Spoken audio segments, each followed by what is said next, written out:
아이스 카페라떼 나왔습니다. 맛있게 드세요. 감사합니다. 맛있겠다. 안녕하세요. こんな感じです。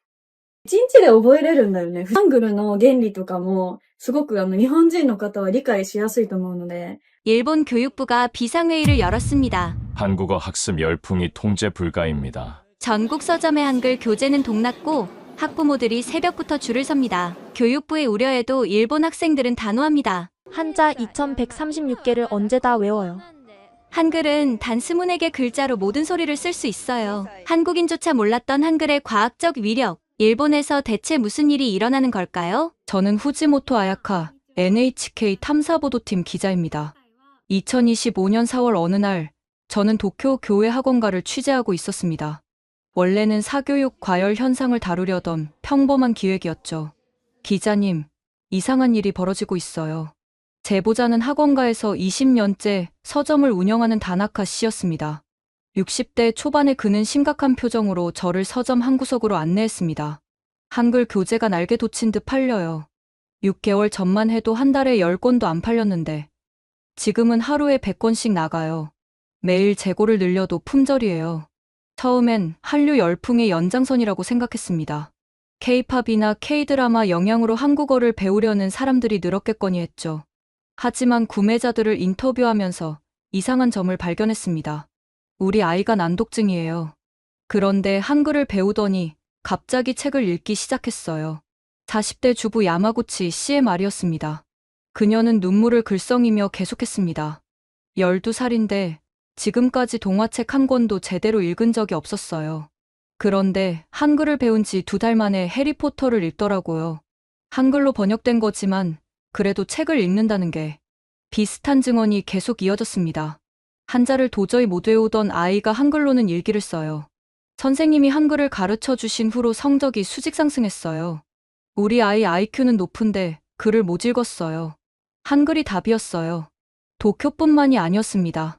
오사카, 나고야, 후쿠오카, 삿포로. 전국에서 비슷한 현상이 일어나고 있었습니다. 저는 직감했습니다. 이건 단순한 유행이 아니라고. 문부과학성에 정보 공개를 청구했습니다. 그리고 놀라운 사실을 발견했습니다.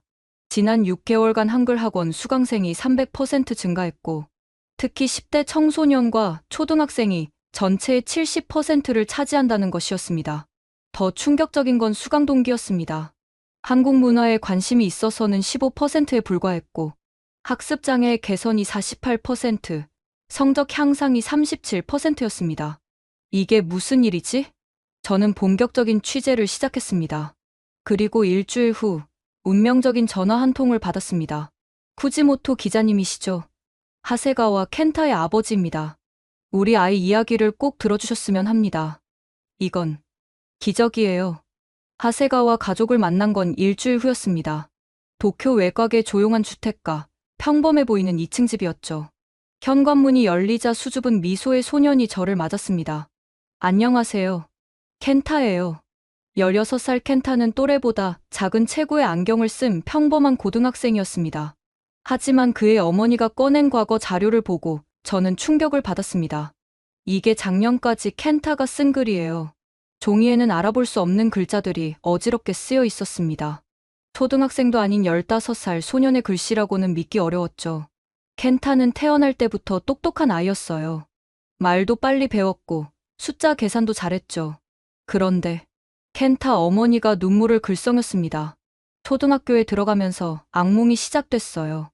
아무리 가르쳐도 한자를 못 읽는 거예요. 히라가나도 헷갈려 했고요. 켄타 아버지가 이어받았습니다. 50대 초반의 그는 대기업 엔지니어였습니다. 2136개의 상용 환자. 켄타에게는 그게 2136개의 그림이었어요. 뜻도 모르고 읽지도 못하는 복잡한 그림들. 더 끔찍한 건 그 그림들이 매일 바뀌어 보인다는 거였죠. 병원을 전전했습니다. 도쿄대 병원, 게이오 대학병원, 국립정신의료센터. 하지만 답은 똑같았습니다. 중증 난독증. 치료법은 없고 평생 안고 살아야 한다고 했죠. 중학교 3학년이 되도록 교과서를 제대로 읽은 적이 없어요. 친구들이 바보라고 놀렸죠. 한 번은 켄타가 울면서 물었어요. 엄마, 나는 왜 이렇게 태어났어? 그때 켄타가 조용히 입을 열었습니다. 기자님, 제가 직접 보여드릴게요. 켄타는 두 권의 일기장을 가져왔습니다. 하나는 일본어로, 하나는 한글로 쓴 것이었죠. 일본어 일기는 몇 줄 되지 않았고 글씨도 알아보기 힘들었습니다. 하지만 한글 일기는 빼곡히 채워져 있었습니다. 오늘 학교에서 재미있는 일이 있었다. 국어 시간에 선생님이 내가 쓴 시를 칭찬해 주셨다. 한글로 먼저 쓰고 일본어로 번역한 거였는데 반 아이들이 박수를 쳐줬다. 처음으로 글쓰기가 재미있다고 느꼈다. 이게 정말 켄타 군이 쓴 거예요? 네. 한글을 배운 지 3개월 됐어요. 이제는 한국 소설도 읽어요. 일본 소설도 한글로 번역된 걸 먼저 읽고 나중에 원문에 도전해요. 믿기 어려웠습니다. 16년간 글을 제대로 읽지 못하던 아이가 단 3개월 만에 이런 변화를 보이다니. 비결이 뭐죠? 켄타가 종이를 꺼내 설명하기 시작했습니다. 한글은 24개 글자만 알면 돼요. 자음 14개, 모음 10개. 그걸 조합하면 모든 소리를 쓸 수 있어요. 한자처럼 복잡하지 않아요. 기억은 항상 기억이고 니은은 항상 니은이에요. 예외가 거의 없어요. 그는 계속했습니다. 한자는 생이라는 글자 하나가 수십 가지로 읽혀요. 문맥을 봐야 하고 옆에 오는 글자에 따라 달라지고 제 뇌는 그걸 처리할 수 없었어요. 하지만 한글은 달라요. 한 번 규칙을 익히면 끝이에요. 켄타 어머니가 덧붙였습니다. 처음 켄타가 한글로 엄마라고 썼을 때 전 그 자리에서 울었어요. 16년 만에 처음으로 아이가 쓴 글자를 본 거예요. 그것도 또렷하게, 정확하게. 켄타의 사례가 특별한 것일까? 확인이 필요했습니다. 도쿄대학교 의학부 뇌과학 연구팀을 찾아갔습니다. 최첨단 연구 시설이 있는 지하 3층, 그곳에서 놀라운 사실들을 확인할 수 있었습니다. 후지모토 기자님, 이건 기적이 아니라 과학입니다. 연구팀장 사토 시니치 교수는 60대 초반의 뇌과학 권위자였습니다. 그가 대형 모니터를 가리켰습니다. 이 뇌 스캔 사진을 보세요. 한자를 읽을 때와 한글을 읽을 때의 뇌 활동이 완전히 다릅니다. 화면에는 형형색색의 뇌 영상이 떠 있었습니다. 한자를 볼 때는 뇌의 여러 영역이 복잡하게 얽혀 빨간색으로 표시되어 있었습니다. 과부하 상태를 나타내는 색이었죠. 반면 한글을 볼 때는 언어 영역이 파란색과 초록색으로 효율적으로 활성화되어 있었습니다. 한자는 표의 문자예요. 글자 하나하나가 의미를 담고 있죠. 나무 목은 나무 모양을, 물수는 물의 모습을 형상화했어요. 뇌는 이걸 해석하기 위해 시각 정보 처리, 의미 해석, 소리 연결을 동시에 해야 합니다. 사토 교수가 설명을 이어갔습니다. 반면 한글은 표음 문자예요. 소리를 그대로 적습니다. 고운 혀뿌리가 목구멍을 막는 소리, 놓은 혀끝이 위신몸에 닿는 소리, 발음 기관의 모양을 본떠 만든 과학적 문자죠. 그가 통계 자료를 보여줬습니다. 일본 난독증 환자의 68%가 한자, 인식 장애를 가지고 있습니다. 복잡한 형태를 해석하는데 뇌가 과도한 에너지를 쓰거든요. 특히 발달성 난독증의 경우 시각 정보를 언어로 변환하는 과정에서 문제가 생깁니다. 그런데 왜 이제야 이런 사실이 밝혀진 거죠? 사토 교수가 잠시 침묵했습니다. 그리고 조심스럽게 입을 열었습니다. 사실 이건 새로운 발견이 아닙니다. 저희 연구실 선배들의 오래된 논문을 찾아봤더니 이미 80년대에 비슷한 연구가 있었어요. 하지만 발표되지 않았죠. 왜요? 그건 저도 정확히는. 다만 들리는 소문으로는 아주 오래전부터 이 사실을 알고도 숨긴 사람들이 있다고 하더군요. 정치적인 이유로. 연구실을 나오면서 저는 더 큰 의문에 빠졌습니다. 만약 정말로 오래전부터 알려진 사실이라면 왜 숨긴 걸까? 그동안 얼마나 많은 아이들이 고통받았을까? 다음 날, 저는 국립특수교육연구소를 찾았습니다. 그곳의 통계는 더욱 충격적이었습니다. 일본의 난독증 추정 인구는 약 800만 명입니다. 이 중 적절한 도움을 받는 사람은 10%도 안 됩니다. 대부분은 머리가 나쁘다, 노력이 부족하다는 오해 속에서 살아갑니다. 연구소장 다나카 유미코 박사의 설명이었습니다. 그런데 최근 6개월간 놀라운 변화가 있었어요. 한글을 활용한 학습법을 시도한 난독증 아동의 70% 이상이 현저한 개선을 보였습니다. 이건 기존의 어떤 치료법보다도 높은 수치예요. 그녀가 보여준 비디오에는 한글을 배우는 아이들의 모습이 담겨 있었습니다. 처음엔 어려워하다가 점점 표정이 밝아지는 아이들. 그리고 마침내 스스로 쓴 한글을 읽으며 환하게 웃는 모습들. 이 아이들에게 한글은 단순한 외국 문자가 아니에요. 세상과 소통할 수 있는 열쇠죠. 그 순간 저는 거대한 비밀의 실마리를 잡았다는 걸 직감했습니다. 이건 단순한 교육 트렌드가 아니었습니다. 누군가 오랫동안 숨겨온 진실이 서서히 드러나고 있었던 겁니다. 사토 교수의 말이 계속 머릿속을 맴돌았습니다. 아주 오래전부터 알고도 숨긴 사람들이 있다. 도대체 누가, 왜 이런 중요한 사실을 숨겼을까? 저는 본격적인 자료 조사에 들어갔습니다. 국회 도서관, 국립공문서관, 각 대학 도서관을 뒤졌죠. 일본 언어 교육의 역사, 문자 개혁 논의, 난독증 연구. 수천 권의 자료를 살펴봤지만 특별한 건 없었습니다. 그러던 어느 날 국회 도서관 지하 서고에서 묘한 광경을 목격했습니다. 한 노인이 구석진 곳에서 무언가를 찾고 있었는데 도서관 직원이 다가가더니 조용히 말했습니다. 선생님, 그 구역은 출입 금지입니다. 알아요. 하지만 꼭 찾아야 할 자료가. 노인은 아쉬운 표정으로 돌아섰습니다. 저는 호기심이 생겼습니다. 출입 금지 구역이라니? 공공도서관에 왜 그런 곳이 있을까? 며칠 후, 저는 도서관 사서 한 명과 친해질 수 있었습니다. 그리고 조심스럽게 물었죠. 지하 서고에 출입 금지 구역이 있다던데. 사서는 주위를 둘러보더니 작은 목소리로 말했습니다. 폐기 예정 자료들이에요. 오래되고 민감한 내용들이라. 하지만 왜 아직도 폐기하지 않는지는 저도 몰라요. 그날 밤, 저는 결심했습니다. 진실을 찾기 위해서라면 어떤 위험도 감수하겠다고. 다음 날, 저는 정식으로 특별 열람 허가를 신청했습니다. 처음엔 거절당했지만 NHK 탐사보도팀의 공식 취재라고 밝히고 끈질기게 요청한 끝에 겨우 허가를 받을 수 있었습니다. 물론 엄격한 감독 하에서만 열람이 가능했죠. 출입 금지 구역은 먼지로 가득했습니다. 수십 년은 된 것 같은 상자들이 쌓여 있었죠. 도서관 직원이 지켜보는 가운데 하나하나 확인했습니다. 그리고 마침내 운명적인 상자를 발견했습니다. 대동아 공영권 언어 교육 효율성 비교 연구, 극비. 손이 떨렸습니다. 상자를 열자 누렇게 변색된 문서들이 나왔습니다. 1942년 작성된 보고서였죠. 첫 장을 넘기자 충격적인 내용이 나왔습니다. 연구 목적 대동아, 공영권 내 효율적 문자 체계 확립을 위한 비교 연구. 연구 대상 일본 문자 한자. 가나, 조선 문자 한글, 로마자. 연구 기간 1940년 4월, 1942년 3월. 보고서는 매우 체계적이었습니다. 각 문자의 학습 속도, 문맹 퇴치 효과, 교육 비용 등을 상세히 비교했죠. 그리고 결론 부분에서 저는 숨이 멎을 뻔했습니다. 조선 문자 한글의 학습 속도는 일본 문자 한자의 10배에 달한다. 문맹 퇴치의 가장 효과적인 문자 체계는 한글이다. 한글 도입 시 국민 교육 수준의 획기적 향상이 예상된다. 하지만 최종 결론은 정반대였습니다.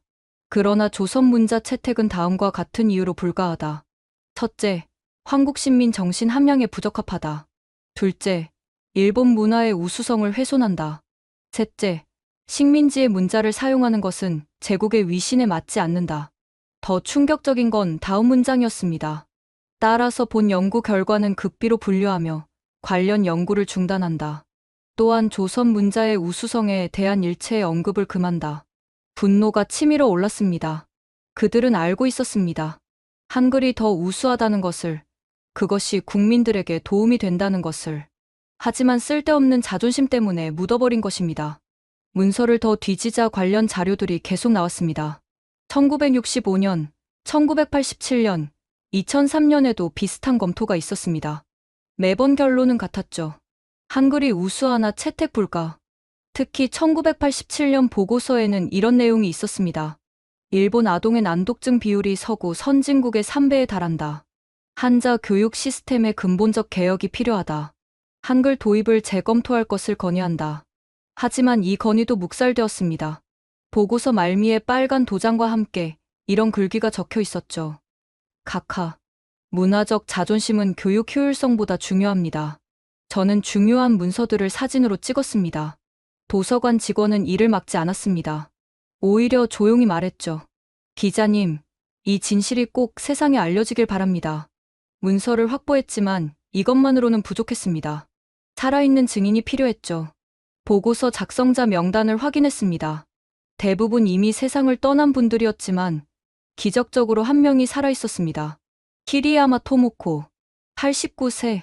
주소를 추적한 결과 가나가와 현의 한 요양원에 계신다는 걸 알아냈습니다. 요양원은 바다가 보이는 언덕 위에 있었습니다. 접수처에서 면회를 신청하자 직원이 의아한 표정을 지었습니다. 키리야마 할머니께는 면회객이 거의 없는데 무슨 일이신지 여쭤봐도 될까요? 저는 NHK 기자입니다. 과거 교육 정책에 대해 여쭤볼 게 있어서요. 직원의 표정이 묘하게 변했습니다. 뭔가 알고 있는 듯한 눈빛이었죠. 잠시만 기다려주세요. 10분 후, 저는 키리야마 씨의 방으로 안내받았습니다.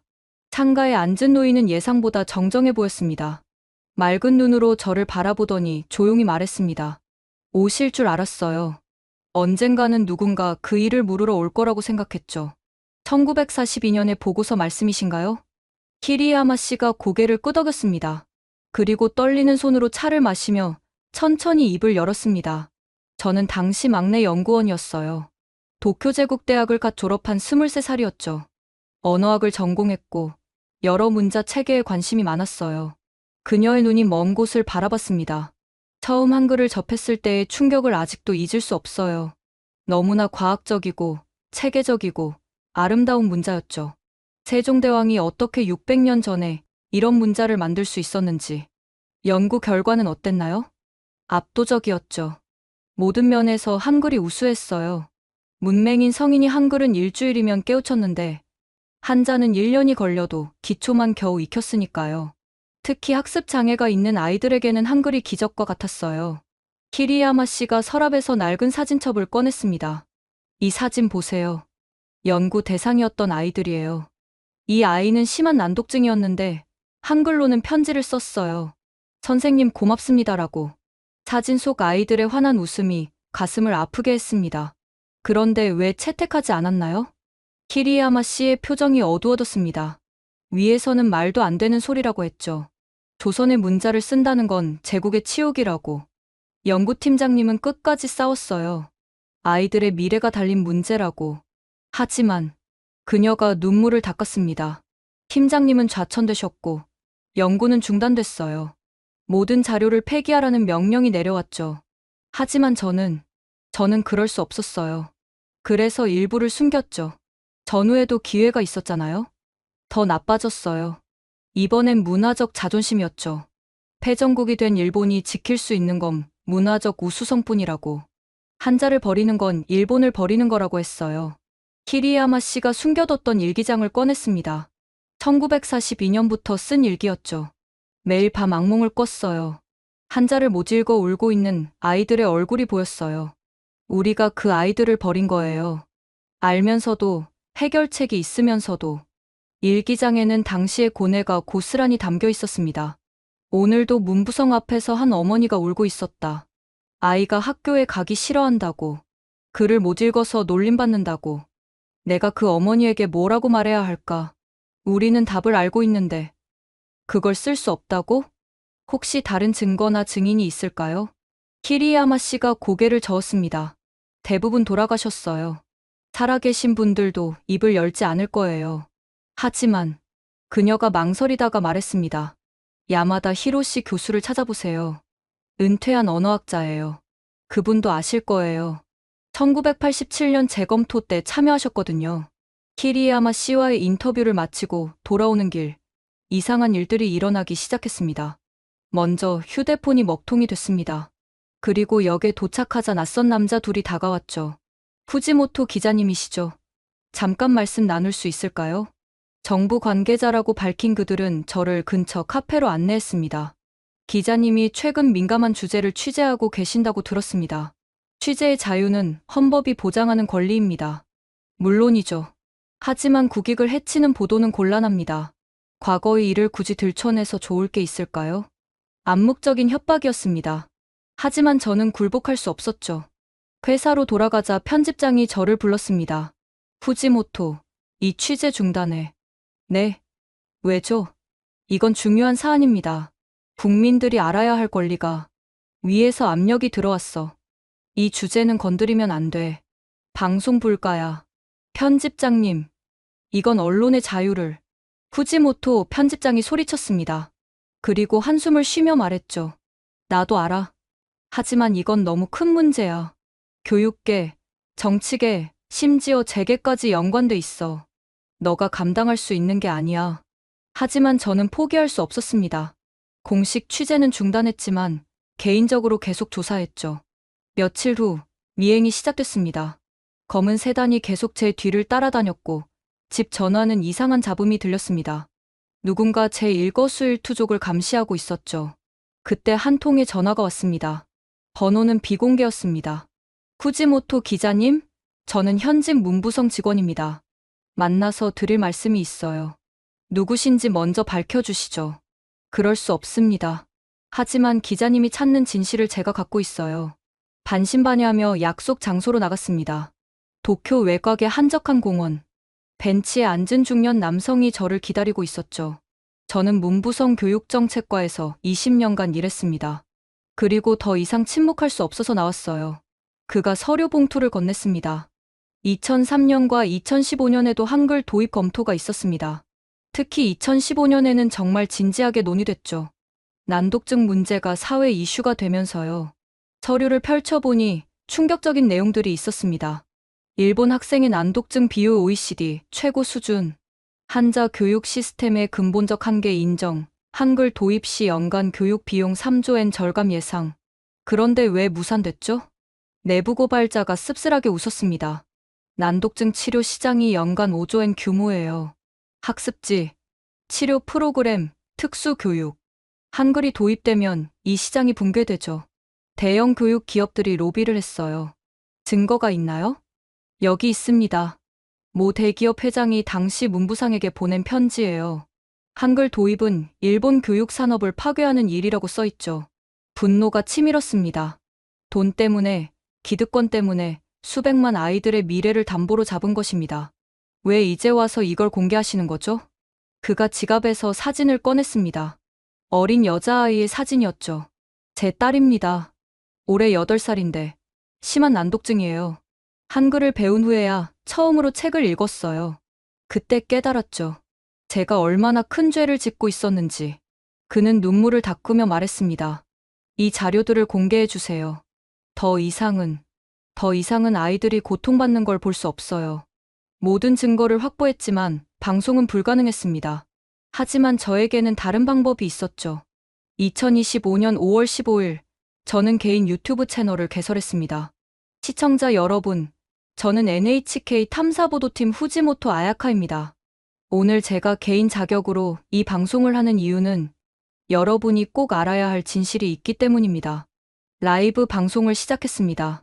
처음엔 시청자가 몇백 명에 불과했지만 SNS로 퍼지면서 숫자가 기하급수적으로 늘었습니다. 지금 보시는 문서는 1942년 일본 정부가 작성한 극비 보고서입니다. 문서를 하나하나 화면에 띄웠습니다. 채팅창이 폭발했죠. 이게 진짜야? 70년 동안 숨겼다고? 우리 아이도 난독증인데. 키리야마 할머니의 인터뷰 영상을 틀었습니다. 우리는 알고 있었어요. 한글이 답이라는 것을. 하지만 일본의 자존심이 그것을 허락하지 않았죠. 시청자 수가 10만을 넘었습니다. 그때 방송이 끊겼습니다. 누군가 서버를 다운시킨 것이죠. 하지만 이미 늦었습니다. 시청자들이 녹화한 영상이 순식간에 퍼졌고 해시태그 샵한글의 진실이 일본 트위터 실시간 1위에 올랐습니다. 다음날 아침 일본 전체가 뒤집혔습니다. 모든 언론이 이 사건을 다뤘고 국회에서는 긴급 질의가 시작됐습니다. 문부과학성 장관, 이 문서가 사실입니까? 70년간 국민을 속인 겁니까? 난독증으로 고통받는 아이들에게 뭐라고 말하실 겁니까? 이시하라 장관은 답변을 회피했지만 증거는 명백했습니다. 시민들의 분노는 거리로 쏟아졌습니다. 문부과학성 앞에는 수만 명이 모였죠. 진실을 밝혀라.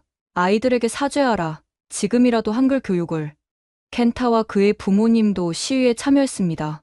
켄타는 직접 만든 플래카드를 들고 있었죠. 한글이 제 인생을 바꿨습니다. 모든 아이들에게 기회를. 방송 이후 예상치 못한 일이 일어났습니다. 전 세계가 이 사건에 주목한 것이죠. 후지모토 기자님, BBC입니다. 인터뷰를 요청합니다. CNN입니다. 생방송 출연이 가능하신가요? 르몽드입니다. 특별 기고를 부탁드립니다. 하루아침에 저는 국제적 인물이 되었습니다. 하지만 더 중요한 건 각국 정부의 반응이었죠.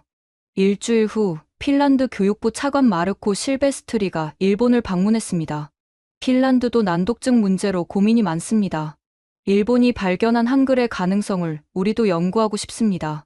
기자회견에서 그는 충격적인 발언을 했습니다.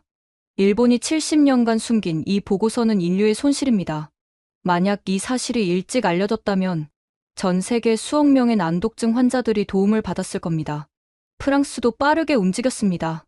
파리 소르본 대학은 21세기 문자, 교육의 미래라는 긴급 심포지엄을 개최했죠. 한글은 단순한 한국의 문자가 아닙니다. 인류가 만든 가장 과학적인 문자 체계입니다. 세종대왕은 언어학의 다빈치였습니다.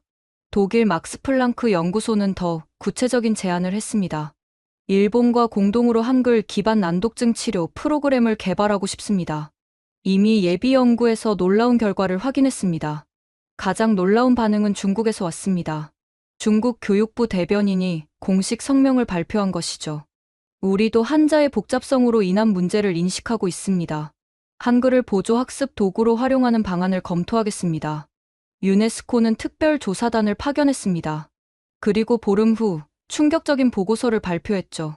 한글은 문맹 퇴치를 위한 혁명적 도구가 될 수 있다. 특히 난독증과 학습 장애를 가진 이들에게는 희망의 빛이다. 미국 하버드 대학의 언어학과 교수는 이렇게 평가했습니다. 일본의 사례는 문자가 단순한 의사소통 도구가 아님을 보여줍니다. 잘못된 문자 체계는 국민의 잠재력을 가로막는 족쇄가 될 수 있습니다. 국내외의 압력이 거세지자 일본 정부도 더 이상 버틸 수 없었습니다. 방송 2달 후 마침내 이시하라 문부과학성 장관이 기자회견을 열었습니다. 먼저 국민 여러분께 깊이 사과드립니다. 장관이 깊이 고개를 숙였습니다. 카메라 플래시가 터졌죠. 70년 이상 잘못된 자존심과 기득권의 이익에 눈이 멀어 국민, 특히 우리 아이들의 미래를 외면했습니다. 변명의 여지가 없습니다. 그는 떨리는 목소리로 계속했습니다. 오늘부터 전국 50개 학교에서 한글을 보조 학습 도구로 활용하는 시범 사업을 시작합니다. 또한 과거 은폐에 관련된 모든 문서를 공개하고 관련자 처벌과 피해자 보상을 진행하겠습니다. 물론 반발도 있었습니다. 우익 단체들이 거리로 나왔죠. 일본의 혼을 팔아먹는 매국노들, 한글을 배우면 일본인이 아니다. 하지만 학부모들의 목소리가 더 컸습니다. 전통이 뭡니까? 내 아이가 글을 읽는 게 더 중요합니다. 자존심 때문에 70년을 낭비했으면 됐습니다. 하세가와 켄타, 어머니는 눈물을 흘리며 말했습니다. 이제야 우리 같은 가족이 더 이상 나오지 않겠네요. 시범학교 신청에는 수천 개 학교가 몰렸습니다. 결국 정부는 시범학교를 500개로 늘렸고 한글 교사 양성 프로그램도 긴급히 시작했습니다. 놀라운 건 자원봉사자들이었습니다. 제일 한국인들과 한국어를 할 줄 아는 일본인들이 대거 지원한 것이죠. 장하은 씨도 그중 한 명이었습니다. 드디어 우리의 문자가 인정받는 날이 왔네요. 기쁘기도 하고 서글프기도 해요. 70년이나 걸렸으니까요. 2025년 6월 현재 시범학교가 시작된 지 한 달이 채 되지 않았지만 벌써 놀라운 변화들이 나타나고 있습니다. 저는 취재를 위해 도쿄 시나가와 초등학교를 찾았습니다. 학교 입구에는 한글 글자표가 붙어 있었고 복도에는 아이들이 한글로 쓴 작품들이 전시되어 있었습니다. 후지모토 기자님, 오랜만이에요. 교장실에서 만난 사람은 놀랍게도 사토 교수였습니다. 그가 이 학교의 자문을 맡고 있었던 것이죠. 직접 보셔야 믿으실 겁니다. 교실로 가시죠. 3학년 교실, 20명의 아이들이 한글로 일기를 쓰고 있었습니다. 담임인 야마다 선생님이 설명했습니다. 이 반 아이들 중 12명이 난독증이나 학습 부진이었어요. 한자를 도저히 익히지 못해서 다른 과목 공부도 못했죠. 그런데 지금 보세요. 한 아이가 큰 소리로 자신이 쓴 일기를 읽었습니다. 오늘 나는 처음으로 책을 끝까지 읽었다. 얇은 책이지만 혼자서 다 읽었다. 엄마가 울었다. 나도 울었다. 기쁜 눈물이었다. 또렷한 발음과 자신감 넘치는 목소리. 야마다 선생님이 속삭였습니다. 이 아이는 8살인데 지금까지 자기 이름도 제대로 못 썼어요. 의사들은 평생 문맹으로 살 거라고 했죠. 그런데 한글을 배운 지 3주 만에 교실 한쪽에서는 놀라운 장면이 펼쳐지고 있었습니다. 한 소녀가 한글로 동시를 쓰고 있었는데 그 옆에서 할머니가 함께 한글을 배우고 있었습니다. 우리 손녀가 한글 선생님이에요. 73세의 다나카 할머니였습니다. 저도 사실 글을 잘 못 읽어요. 평생 숨겨왔죠. 그런데 손녀가 한글을 배우는 걸 보고 용기를 냈어요. 이 나이에도 배울 수 있더라고요. 교육부가 발표한 초기 성과는 예상보다 훨씬 긍정적입니다. 시범학교 50고지 1개월 결과 난독증 학생의 60%가 읽기 능력 개선, 전체 학생의 학습 의욕 80% 향상. 하지만 숫자보다 중요한 건 아이들과 가족들의 변화였습니다. 학부모 간담회가 열린 강당은 희망으로 가득했습니다. 한 아버지가 일어나 말했습니다. 제 아들은 14살입니다. 태어나서 단 한 번도 저에게 편지를 써본 적이 없었어요. 그런데 어제 그가 한글로 쓰인 편지를 꺼냈습니다. 아빠, 사랑해요. 이 말을 글로 쓸 수 있어서 행복해요. 강당에 박수가 터졌습니다. 또 다른 어머니가 일어났습니다. 우리 딸은 학교 가기를 싫어했어요. 바보라고 놀림받았거든요. 그런데 요즘은 가장 먼저 일어나요. 학교 가는 게 즐겁대요. 하세가와 켄타도 놀라운 변화를 보이고 있습니다. 이제 고등학교 3학년이 된 그는 대학 진학을 준비하며 더욱 성장했습니다. 한글 덕분에 모든 과목을 공부할 수 있게 됐어요. 특히 국어 성적이 올랐어요. 한글로 먼저 이해하고 일본어로 옮기니까 훨씬 쉬워요. 켄타는 이제 한글 교육 봉사 동아리를 만들어 활동하고 있었습니다. 저처럼 고통받는 아이들을 돕고 싶어요. 한글이 얼마나 큰 선물인지 알려주고 싶어요. 가장 감동적인 사례는 규슈의 한 시골 마을에서 왔습니다. 89세 할아버지가 생애 처음으로 손자에게 편지를 쓴 것이죠. 할아버지는 너를 사랑한다. 이 말을 글로 쓸 수 있어서 행복하다. 평생 문맹으로 살았던 할아버지가 한글을 배워 쓴 첫 편지였습니다. 일본의 시범 사업은 시작된 지 한 달밖에 안 됐지만 이미 전 세계의 주목을 받고 있습니다. 각국의 교육 전문가들이 일본을 방문하고 있죠. 헬싱키 대학의 마르쿠 라이티넨 교수가 시나가와 초등학교를 방문했습니다. 그는 한글 수업을 참관한 후 흥분을 감추지 못했습니다. 놀랍습니다. 핀란드어도 복잡한 격변화 때문에 난독증 학생들이 고생하는데 한글의 시각적 명료성이 큰 도움이 될 것 같습니다. 핀란드는 일본의 사례를 참고해 파일럿 프로그램을 준비하고 있습니다. 헬싱키와 탐페레의 학교들이 한글 활용 난독증 치료 프로그램 도입을 검토 중이죠. 독일 막스플랑크 연구소의 클라우스 슈미트 박사는 더 적극적입니다. 우리는 일본 도쿄대와 공동으로 한글 내과학 프로젝트를 시작할 계획입니다. 한글의 자모 조합 시스템이 뇌의 패턴 인식 능력을 어떻게 최적화하는지 연구할 것입니다. 프랑스에서는 혁신적인 시도를 준비하고 있습니다. 파리 근교의 이민자 밀집 지역 학교들이 한글을 활용한 프랑스어 교육을 검토 중입니다. 생드니 교육청의 마리 듀부아 교육감은 이렇게 말했습니다.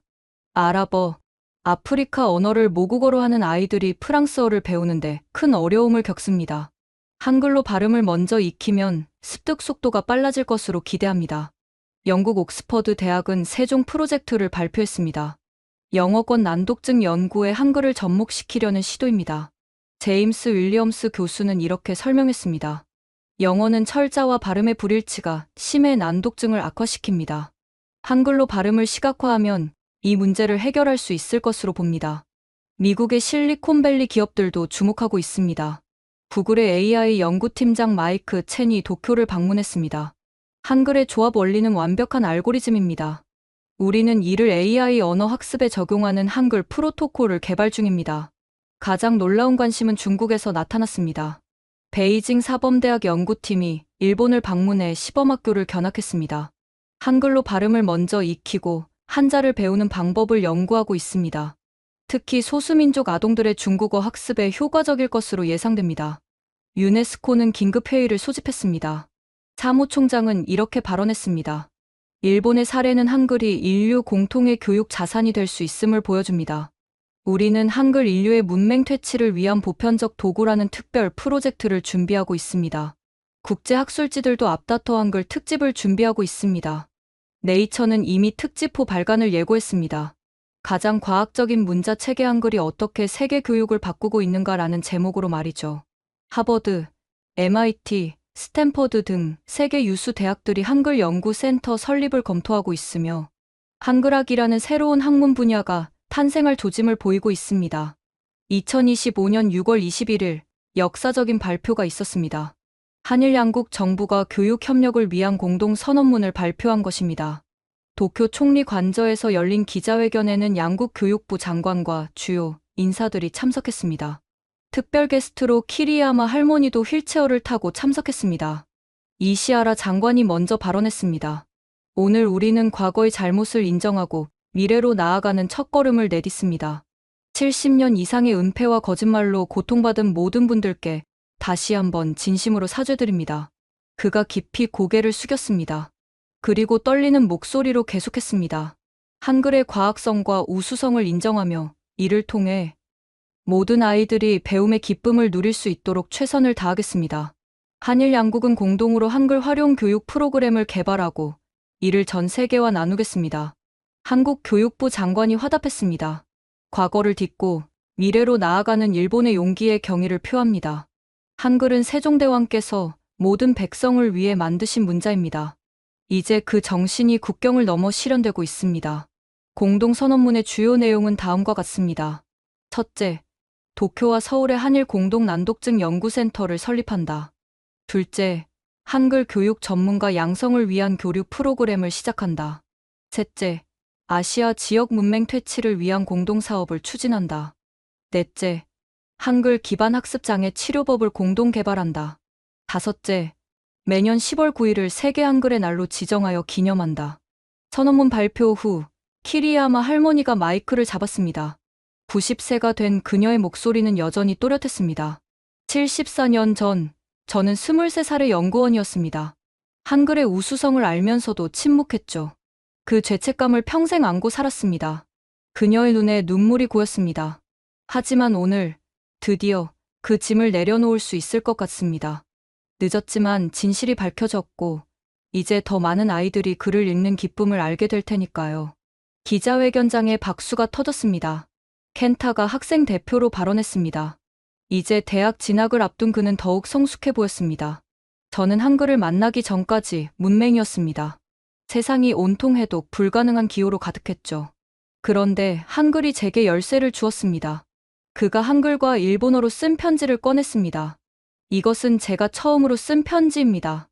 엄마, 아빠, 사랑해요. 단순한 문장이지만 저에게는 기적이었습니다. 켄타는 대학에서 언어치료학을 전공할 계획이라고 밝혔습니다. 제가 받은 선물을 다른 아이들과 나누고 싶습니다. 그들도 글을 읽는 기쁨을 알았으면 좋겠습니다. 정부는 앞으로의 계획을 발표했습니다. 올해 하반기까지 시범학교를 1000개로 확대하고 내년부터는 희망하는 모든 학교에서 한글 보조 교육을 실시할 예정입니다. 또한 성인 문맹자를 위한 한글 교육 프로그램도 시작합니다. 더 놀라운 것은 사회적 변화입니다. 한글 학습이 단순한 교육 방법을 넘어 세대 간 소통의 도구가 되고 있습니다. 우리 가족 3대가 함께 한글을 배워요. 할머니, 저, 그리고 딸이요. 처음으로 할머니가 손녀에게 편지를 쓰셨어요. 도쿄의 한 주부의 이야기였습니다. 기업들도 변화하고 있습니다. 여러 대기업이 난독증 직원들을 위한 한글 활용 업무 시스템 도입을 검토하고 있습니다. 우수한 인재가 단지 글을 못 읽는다는 이유로 기회를 잃는 건 기업의 손실입니다. 한글 시스템을 통해 모든 직원이 능력을 발휘할 수 있도록 하겠습니다. 한 대기업 인사 담당자의 발언이었습니다. 저는 최근 다큐멘터리 한글, 기적의 열쇠 제작을 마쳤습니다. 방송 예정일은 아직 미정이지만 이미 여러 국제영화제에서 상영 요청이 들어오고 있습니다. 이 다큐멘터리의 마지막 장면은 켄타가 난독증 아이들에게 한글을 가르치는 모습입니다. 그의 목소리가 울려 퍼집니다. 여러분, 글을 읽지 못한다고 좌절하지 마세요. 저도 그랬어요. 하지만 한글이 저를 구해줬습니다. 여러분도 할 수 있어요. 아이들의 눈이 희망으로 반짝입니다. 그리고 하나둘씩 한글을 따라 쓰기 시작합니다. 그 순간, 기적이 시작됩니다. 지금까지 일본을 뒤흔든 한글 혁명의 전말을 들으셨습니다. 70년간 자존심과 기득권에 갇혀있던 진실이 마침내 세상에 드러났고 그 진실은 수많은 이들에게 새로운 희망을 주고 있습니다. 난독증으로 고통받던 아이들이 책을 읽기 시작했고, 평생 문맹으로 살던 노인들이 손자에게 편지를 쓰고 있습니다.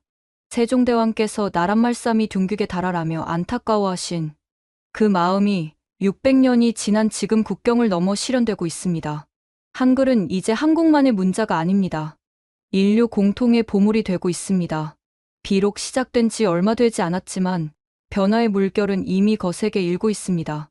머지않아 더 많은 나라에서 더 많은 아이들이 한글을 통해 세상과 소통하게 될 것입니다. 여러분은 이 이야기를 어떻게 들으셨나요? 만약 이 이야기가 감동적이었다면 좋아요와 구독 부탁드립니다. 그리고 무엇보다 이 영상을 공유해주세요. 한글의 위대함을 모든 이가 알 수 있도록 여러분의 작은 공유가 누군가에게는 인생을 바꾸는 기적이 될 수 있습니다. 감동 편지함이었습니다. 감사합니다.